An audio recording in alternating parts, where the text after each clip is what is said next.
I'm going to give this a try on using my phone instead. Today, we're going to talk about these full range speakers found on AliExpress. I found these a little over a year now, and I'd been searching online for references to them, and I found some information on YouTube, and I really wasn't finding anything. I mean, there was a lot of videos and demonstrations and different box styles, and I was like, well, these sound really good. Let's give them a try. So I bought a pair and wasn't really sure what I was going to do with them. And I tried various box designs and made some cartons to set them in and try them out, break them in.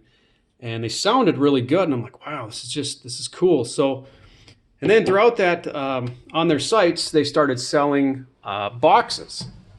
And the boxes are kind of expensive, and it looked like they were cookie cutter.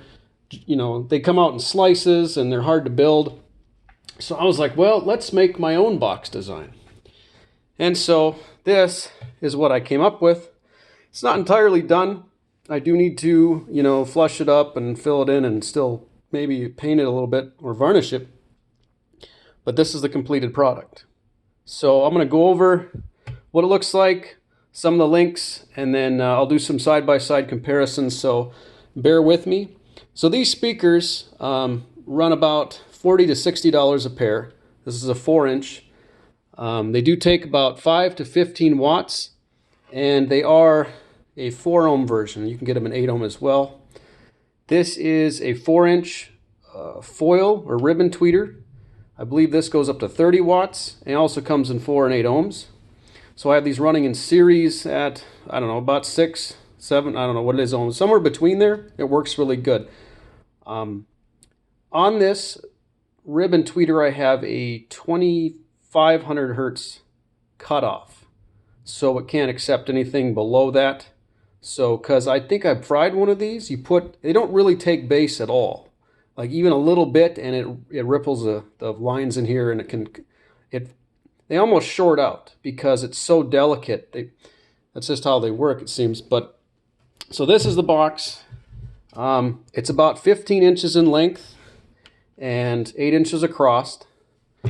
In the back, you can see just the speaker terminals is all I did. I haven't gotten ends for the speakers wires yet.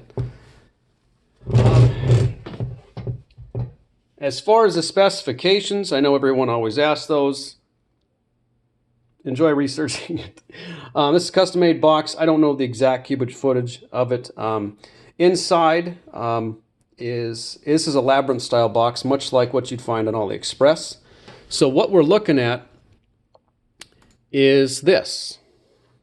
So if you can see this in the picture, and I'll put it up side by side, this box comes in, so all the sound loops around these baffles, and then it comes out. And surprisingly, my first attempt really didn't make good sound. And it was really hollow. It is just like the speaker vibrance was there, but it was like it was being shot down a hollow tube. And I was like, man, this is so disappointing. What I ended up doing was taking this chamber, which you see up here for this tweeter, and I actually sectioned it off. I put a board in here which sealed down, and then a board here which sealed down, so there was just enough airspace for this 4-inch, and it jets to the port and then out. So all of the tweeter volume was cut out, and then I polyfill stuffed it as much as I could. But before I did that, though, to stiffen it up, I also lined the inside with a CDL, a constraining layer, using extreme Dynamat I had laying around, because I'm like, I need to stiffen this up somehow. I need it to absorb as much vibration and resonance as I can. Well, I did that, and that was just all that it took. Now, building this box another way, obviously I might try to design it differently, but how it came out worked really well. These speakers sound exceptional. And this is just one box design. It sounds good, and you could cheat. Go buy the one on AliExpress. I'm sure it sounds immaculate because it's designed for it, it's tuned for it. I think it's between 100 and 150 bucks shipped. So, but yeah. So this is the speaker. This is the 3-inch version. About the same power rating. Very delicate. Made of paper. They're sturdy. And there are some variations, Atama or Amaya or Iama is what it's called, has a few models of this. This is Sounderlink or Audio Labs, or they all come from the same manufacturer, just rebranded differently, which is pretty typical. But so that's what the speaker looks like. What they're being driven off of, and I can't really show you, so I'll show you the pictures of it, is an amplifier I made a Class AB amplifier running two LM3886 amplifiers, and then those use a rectifier coming off a 200 watt toroid, which jets 26 volts into this, which turns that into 38, I believe, and then that splits off and goes out to both of these, and these are 68 watts a piece. The power in on this, it comes through a, what do they call that, a soft start, so that there is no pop when it comes on, there is no pop when it comes out, and this thing is dead silent. There's no equalization or equalizer, there's no gains, nothing like that. It's fully fed, just signal in to the amplifier, and all the sound is controlled by the computer and the EQ that I have. And so that's my amplifier that I push these with, and that seemed to make all the difference in the world. I was running these off of this smaller Class D that you see here, and this is a pretty typical, it's a knob sound. It's supposed to be 50 watts by 2 and 100 by 1 for the sub. Not so much. These do tend to have a lot of hiss. I wouldn't recommend them. Sounds good though. I mean, if you really don't care, I mean, that's what you can get away with. So other than that though, that's what the amp looks like. There's a different angle you can see of it.